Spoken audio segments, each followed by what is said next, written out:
The U.S. empire and the U.S. dollar. Is it going to boom or is it doomed? That is not only the question of the day, but it's the question of the year and the question of the last 10 years, and in some ways, the question of the last 50 years. And despite the ever ending narrative that it's about to die, it is still here.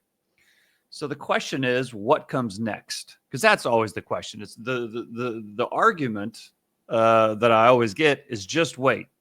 You'll find out. It won't be long. TikTok. So that's what I thought we would talk about today. And I know many of you guys have heard me talk before about it's always important to understand both sides of the argument. And so what I thought I would kind of do today is tell you a little bit of the story of how I even kind of came up with the whole milkshake theory in the first place, because I think it helps understand why I am so ardent that there's only one way that this is going to end, and that's with a lot of pain when the dollar goes higher rather than a lot of euphoria when the dollar goes lower. So as part of this, I'm also going to talk a little bit about a report that we recently wrote as part of our macro alchemist research. And so if you haven't already gone over and checked that out, you can go to macroalchemist.com. You can see some of the reports that we've written in the past. You can see some snippets of the reports that we've written recently. This is a report I think we wrote 2 months ago, and it was a 2-part report. And it was basically about the U.S. debt trajectory. And we titled it When the Math Begins to Matter, because a lot of people have put forth the argument that now that interest rates are rising, the math really matters. And that's why this time is different. And that at this time, it really is the end for the U.S., the U.S. dollar, the U.S. Treasury market, et cetera, et cetera. So, but if we rewind a little bit, coming out of the global financial crisis, I was very, very lucky in that right about a year before the global financial crisis, I kind of got introduced.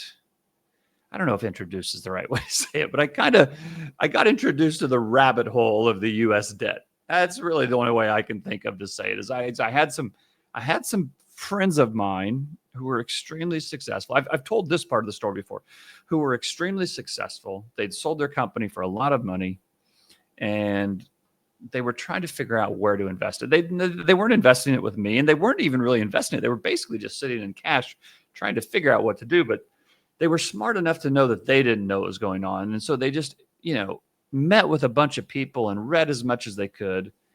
And they gave me this book. It was probably 2006, 2007 time. It must have been 2006, because it was in 2007 when I kind of started thinking about this stuff. So it was like end of 2006.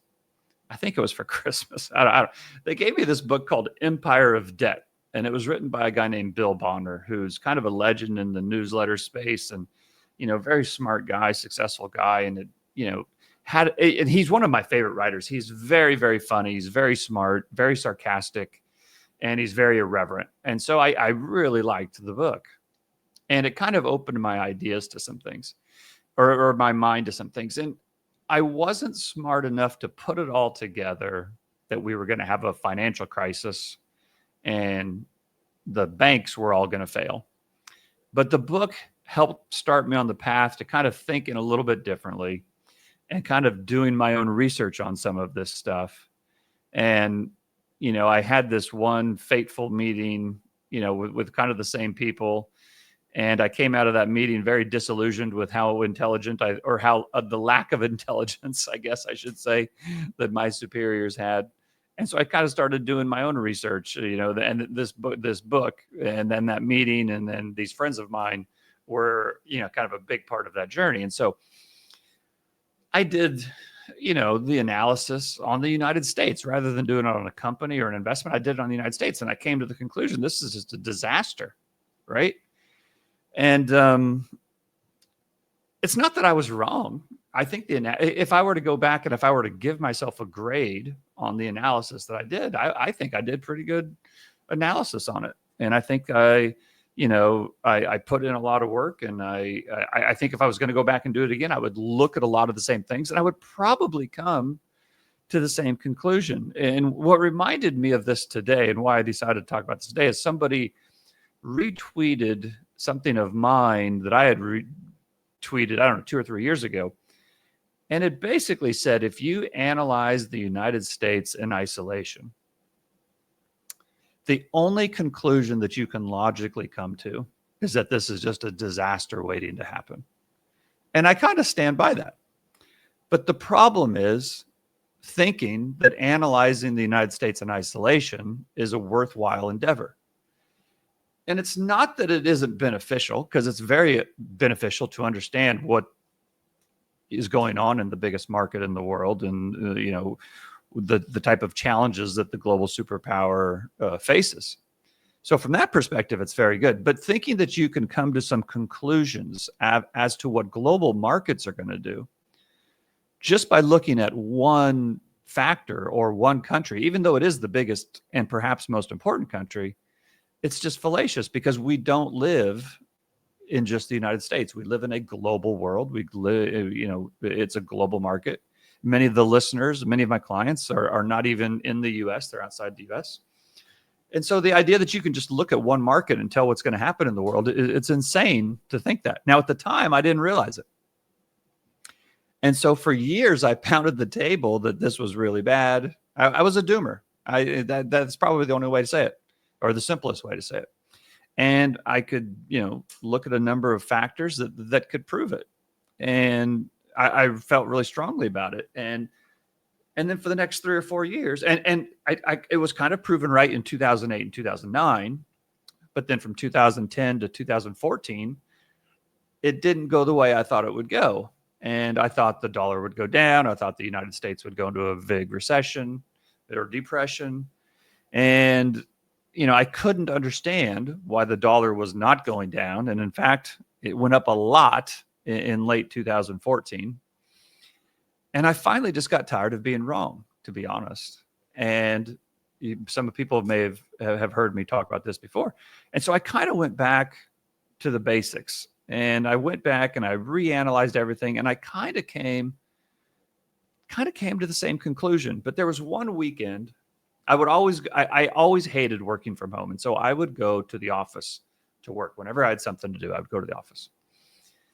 And there was one weekend where I went in, it was a Sunday. I'll never forget. It was a Sunday, and I went into the conference room and I said, okay, I've done all this work on the United States. What am I missing? And I put out on the big conference table, I put different pieces of paper, and I would label one the United States, and then on the other side of the table, I'd put Europe, and on the other, down on the other side of the table, I'd put South America, and then China, and then I would put banks and insurance. I basically tried to create this big maze of the world, essentially. And then I wouldn't just look at it. I would go sit in the other person. I would go sit in the chair in front of that piece of paper, and I would try to look at it from that perspective. And I kept coming up with the same answer until it finally dawned on me. And when it dawned on me, I just felt really stupid. There's really no other way to say it. Like, I literally had the light bulb above the head moment, because even though I was sitting in those other chairs and looking at it from what I thought was the other country's point of view, I was still thinking like an American, and I was still thinking like Brent Johnson. But that's not when you put yourself in somebody else's shoes, you not only have to look at it from their point of view, you have to think like they do in order to understand what moves they're going to make. And so when I was sitting there and I was kind of looking back at the US, from China's perspective or Japan's perspective, I realized, well, I was analyzing the US, but I was analyzing it from a US perspective. And even if I was analyzing it from a Chinese perspective or a Japanese perspective, it's not that I was coming up with the wrong conclusion. It's just that I never sat in the US chair and looked back at Japan or Europe or China and did the same level analysis on their economies and their banking system and their government bureaucracies. to the same degree that I was to the United States market. So I was doing a lot of work, but I was doing a lot of work on only one piece of the puzzle. And once I realized that I had only done a lot of work on one piece of the puzzle, I realized how stupid I had been, and how it's looking back now, it's so obvious what I was doing and why I was missing everything. But at the time, I was so focused, laser focused on the U.S. rabbit hole that I couldn't see the rest of the world. So this is a long way of saying that, you know, and you guys have heard me say this before, this is a relative game. And I was kind of thinking of it like a golfer who's trying to beat par. And I was just focused on, man, you know, just focus on yourself. Don't worry what other players are doing. You just got to beat par. But that's not what the world is. The world is match play. You're playing against the other players. You're not playing against par. You don't have to be perfect. You just have to be better than the other players. So when I started looking at the other economies and the other parts of the world with the same laser focus and the same critical attitude that I was giving to the United States, I realized, holy cow, that's what I was missing. Not only was I, not only was I not even analyzing the rest of the world, but I was only looking at it from my point of view, not other people's point of view. And when I started doing that, it changed everything. And so what I thought I'd do today is I'll just walk you through some of the reasons why the debt is starting to matter in the U.S.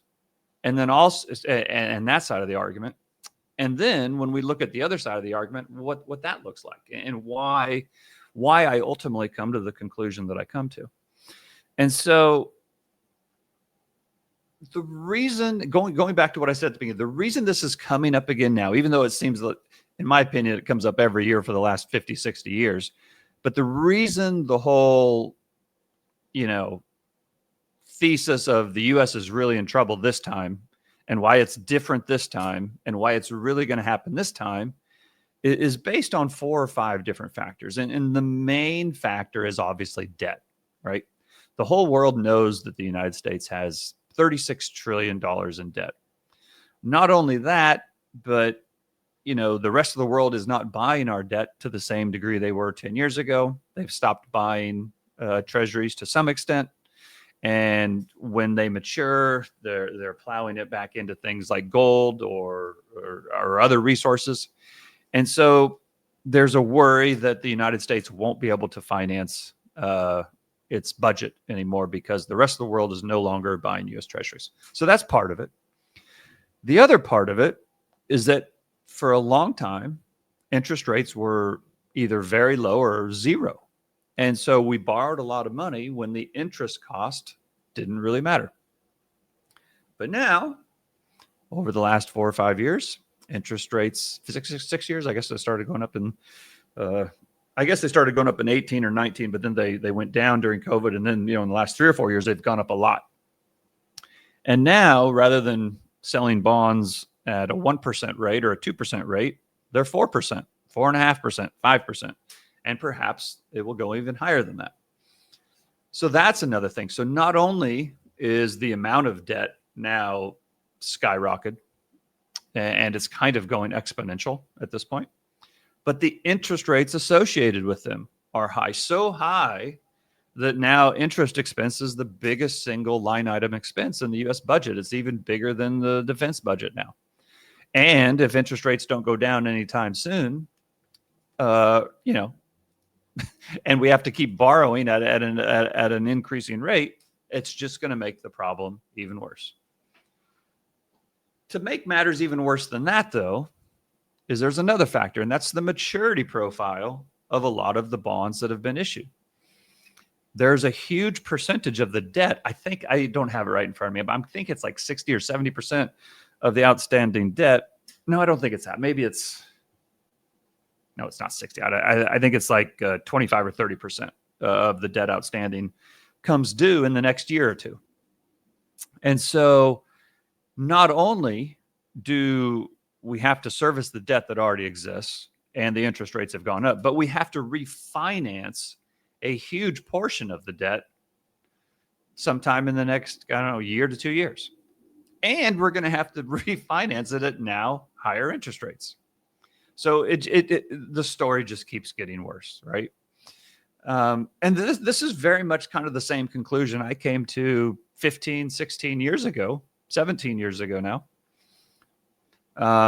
But the problem is it's even bigger. And even though I had all of the characteristics or the main components identified way back then, all of those things have just gotten even worse now. To complicate things even more, though, is that now we're in an environment where the world is not cooperating the way it used to. In fact, not only are they not cooperating, they're kind of at each other's throats, right? You guys have heard me characterize this as a Game of Thrones. It's every country has its challenges. Nobody is longer cooperating. Everybody wants to rise on the global stage. Nobody wants to fall on the global stage. And so new deals are being made. Alliances are being broken. Other alliances are being forged. And it's kind of a whole new ballgame. And it's, to a certain extent, even though there are still partnerships, even though they're all still alliances, it's kind of every man for himself in some ways. And so it's just a very uncertain world. And with an uncertain world, governments don't like to lose control. And one of the ways that they kind of stay in control and try to keep things in their favor is they institute capital controls and other economic priorities demanded by law and enforced by their own governments. And then they also, one of the biggest, whenever a government gets in trouble or a domestic economy is slowing down or is not performing well, one of the easiest and oldest strategies in the world is to blame the evil foreigner. And it doesn't matter if you're Chinese or Japanese or American or European. I mean, every country does this. I mean, this is just standard textbook strategy. And so it's just a very uncertain world. And, in that environment, it makes it tougher to finance things if you are dependent on the international community to do that financing. So that's one of the big problems that the U.S. is facing now. And then probably the final thing, and part of what's been speculated over the last couple months, is that the Fed balance sheet is in trouble. The Fed bought so not only does the U.S. have all this debt, and not only is the rest of the world not financing it the way it has been, but the Fed, the central bank of the United States, has had to go in and monetize they have had to buy a lot of those bonds. And so they have a lot of those bonds on their balance sheet. That in itself wouldn't be so bad. It's not great, but that in itself wouldn't be so bad, except for they bought all those bonds when interest rates were 0, and now interest rates are over 4%. So what do you think the Fed balance sheet looks like, right? Well, the Fed balance sheet has a huge hole in it. If it was a regular bank, then you could argue that it was insolvent or would be facing insolvency if people started to take the deposits out. So there's just a number of challenges and a number of very good arguments for why the U.S. is in trouble and why this time it really is it, right? The problem is we've only talked about the United States. So now let's talk a little bit about the rest of the world.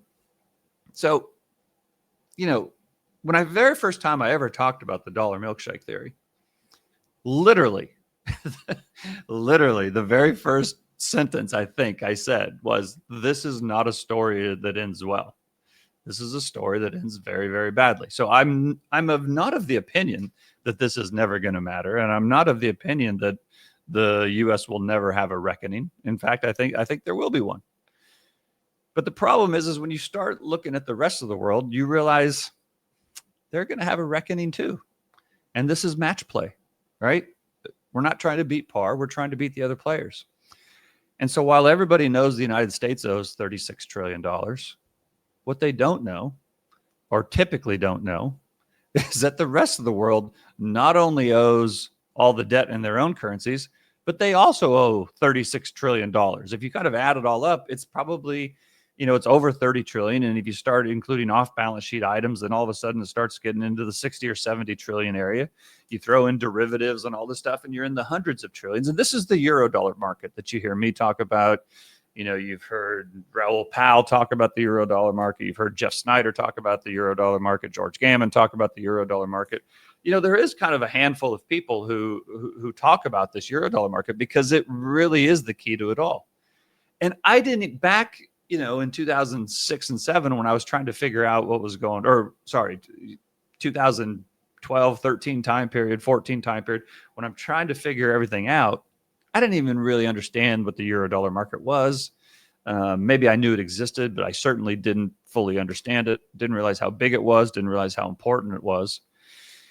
But it's really the key to it all. If you don't understand the euro dollar market, then you're kind of missing the forest for the trees, for lack of a better way of saying it. And the rest of the world owes an incredible amount of money in their own currencies, but they also owe an incredible amount of money in dollars. And they don't owe it to the United States. They owe it to each other. And so if they were to default on that, then they would be defaulting on each other. Now, I don't know anybody who thinks that they can get defaulted on, and that would be a good thing. So that's number one that you have to think about when you're thinking about the rest of the world. They owe just as much as the United States does, and they owe an incredible amount in a currency that they can't print, which means they are much more susceptible to default than the country that can print that money. Now, it doesn't mean that current fiat currencies, whether it's a euro or a dollar or yen, can't lose value. That can absolutely happen. But you're not going to default as quickly or as soon as the country that can't print that currency. Now, the other thing that the rest of the world doesn't have, that the United States has, is the history and the knee-jerk reaction of the flight to safety. The US dollar and the US Treasury, and perhaps this is changing a little bit. And, gold's at $3,000 now. So it's not like they have to only buy dollars or have to only buy treasuries. But that is still, the U.S. does still have the reputation of being the port in the storm or the flight to safety. And part of the reason is because everybody does business with the United States, because the United States is the biggest client, or one of the two biggest clients for everybody in the world. And because everybody owes dollars and uses dollars, when things get uncertain, what do you grab onto? You grab onto the things that you need, not the things that you want. And you need dollars. They need dollars. The rest of the world needs dollars to service this US dollar debt that they have. And because the dollar typically rises in a crisis, and then when a crisis erupts, people grab dollars quickly because they know they may disappear and not be as prevalent a few days or a few weeks or a few months later. So if for no other reason than a knee-jerk reaction, the dollar gets a bid when things get really, really crazy. So that's part of it. And because in a credit crisis or a credit contraction, there is no entity outside of the United States that can recapitalize the system with new base money. The only way to stem a credit contraction outside the United States would be to loan new money into existence. But loaning new money into existence is the exact opposite of a credit contraction. And so they're really stuck when we do get a global slowdown. And that is also part of the reason why you get a flight of safety to the dollars. It's just the structure of the monetary system. So first of all, we've got the amount of debt, and then we've got for the rest of the world, we've got the flight to safety of the US dollar. We've got the fact that the rest of the world owes debt in a currency that they can't print and they have to buy on the open market. But then what was the big catalyst that we were just talking about in the US? Was that interest rates have now risen, right? Well, I don't know if people have looked at interest rates outside the United States recently, but interest rates in Europe have been spiking. Part of the reason they've been spiking is because Donald Trump has told them they're going to have to spend more money to protect themselves, and to finance NATO and some of their own needs. The United States isn't just going to foot the bill for them anymore. And so what does that mean? They're going to have to print more euros probably to do that. And as a result, they're going to have to, their budget deficits are going to grow. And as a result, the market wants more interest in order to buy those treasury bonds. And guess who's still going to guess who is going to have to buy those treasury bonds that the European nations are going to be issuing in mass in order to fund these budget deficits? Well, that's going to be the ECB. So when you start looking at and listen, the same thing goes in Japan, the same thing goes in China. So when you start looking at the rest of the world, you realize all of those issues that you noticed in the United States, they also exist in the rest of the world. It's not like these are uniquely United States problems. But here's where it really gets interesting. And that is because the United States has the global reserve currency, because the United States is the biggest consumer market in the world, and because the United States is either the first or second biggest customer for virtually every exporting nation in the world, they all not only use dollars for these transactions and for trade and for their invoices and for their suppliers and for their clients, they also hold on to dollars as reserves. That is what the majority, and we've talked about, are they starting to hold other things like gold? Absolutely. And will they continue to do that? I think they probably will. But it doesn't change the fact that currently the biggest reserves on their balance sheets are US dollars and US treasuries. So let's think about this now. So if we talked about how the Fed balance sheet was upside down. So let's look at the balance sheets of these other central banks. Well, Japan was buying Japanese government bonds, not only when they were zero, when they were negative. And now interest rates have started to rise in Japan. So do you think the Japanese central bank, the Bank of Japan's balance sheet might be upside down in the same way that the United States Fed is? Absolutely. When the ECB was buying bonds, they were either at zero or negative. And now that these interest rates are spiking in Europe, do you think the ECB balance sheet might be upside down? Absolutely. China's been buying, they've kind of been doing backdoor QE. So, and they're trying to fund, the interest rates in China are actually low because it's not a very big international market and Chinese banks are kind of mandated to buy them. And that's the only place that the Chinese financial institutions want to put money, because if they put it in the stock market or the real estate market, they lose even more of it. So interest rates aren't a big problem in China, but financing themselves is. So again, when you start looking around the world, you see these same problems. But now let's think about the reserves. Forget the domestic treasuries that they have on their balance sheet. What else do these, not only the central banks around the world, but just commercial banks, what do they hold on their balance sheets? In addition to the local treasuries, they hold US treasuries and they hold US dollars. Okay, so now let's go into a scenario where US treasuries lose a bid, can't get financed, interest rates blow out, and the price crashes. Now we know that would be bad for the US, but what does it do for the global central banks that hold those treasury bonds? What does it do for the global commercial banks that hold those treasury bonds? It breaks their balance sheets as well. So the point I'm making is there is no way that you can have a US treasury crisis or a US dollar crisis that doesn't affect international banks and international central banks.